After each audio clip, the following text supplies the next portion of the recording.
Here's a definite integral that showcases a lot of basic techniques that you find in many integrals that you do in mathematics, science, and engineering. When you look at this particular integral, you have the integral from 1 to 4 of 1 minus u times the square root of u du, and then you think miscellaneous substitution. But this is a very simple integral when you distribute, as I've written here. This just becomes a power rule problem. So nothing complicated here. That is, you have the square root of u times 1, which is u to the 1/2, and you have the square root of u times the negative of u, which is the negative u to the 3/2.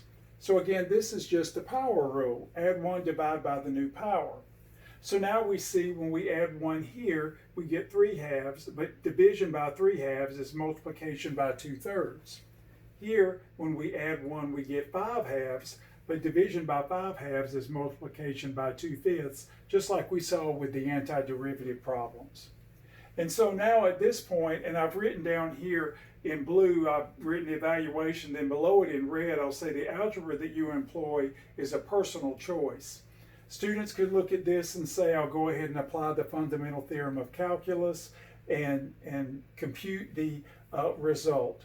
Now, when you look at this, you're thinking maybe you could factor this and make it a little bit simpler to evaluate. Again, another personal choice. But notice here, you've got a 3 times a 5 downstairs, so you can factor a 15, which I've done here.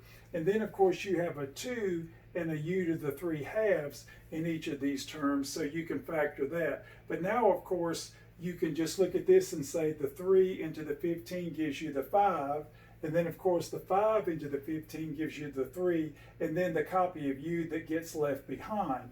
Now, you might think that this is a little bit easier to evaluate than that. But of course, the algebra that you do in going from here to here, you have to do correctly. So there's always something to be gained, something to be lost. Again, a personal choice.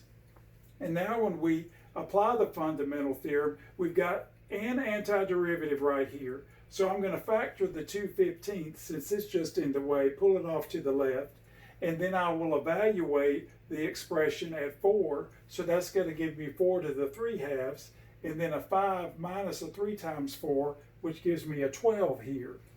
Then we have minus from the fundamental theorem, we have 1 to the 3/2 times 5 minus 3, which we have here. And now, of course, the square root of 4 is 2. If you cube 2, you get an 8. And then, of course, 5 minus 12 is a negative 7. Here, you have the square root of 3/2, which is 1. And then, of course, 5 minus 3 is 2, so you get a negative 2. Now, of course, this is a negative 56 minus a 2, which gives you a negative 58. And then upon multiplication by 2, you get a negative 1/16. And then, of course, the 15 comes along for the ride. So again, before you start to do a problem, you always take a look at what's going on. That is, you think about the problem. You think about, is this difficult? Is this easy? Do a little planning, move it forward, factor if necessary to make the evaluation easier. And we are done.